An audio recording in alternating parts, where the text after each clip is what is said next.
संध्याकाळचे 7 वाजले, टीव्ही समोर आई बसलेली असते, मुलगा मोबाईल घेऊन बसलेला असतो. रात्रीच्या वेळी आईच्या हातात मोबाईल असतं, वडिलांच्या हातात मोबाईल असतं, रील्स बघणं चालू असतं, स्टेटस ठेवणं चालू असतं सोशल मीडियावरती. आपले प्रत्येक फोटो अपलोड करण्यामध्ये आई वडील जर का वेळ घालवत असतील तर येणारी पिढी शिकायला कशी लावायची आणि वाचायला कशी लावायची हा महत्वाचा प्रश्न आहे.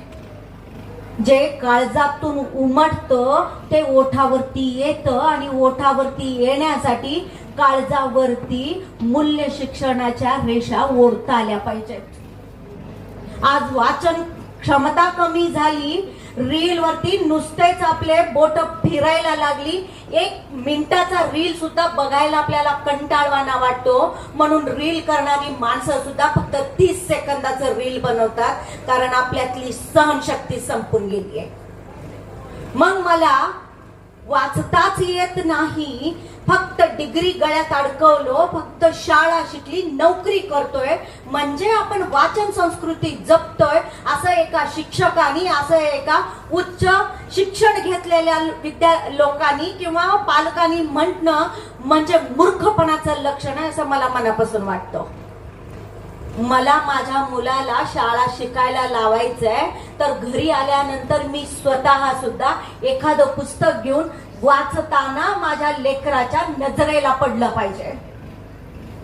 जुनीच गोष्ट आहे जिथे गर्भसंस्कार होते.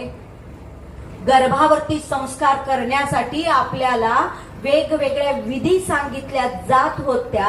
त्यातलीच वाचन संस्कृती ही सुद्धा एक विधी आहे जी गर्भापासून चालू करायची आहे. मग सगळा कुटुंब त्यामध्ये सहभागी व्हायचंय. आज अवस्था असा आहे, कुठे गेला तो चांदोबा, कुठे राहिली ती इसापनीती.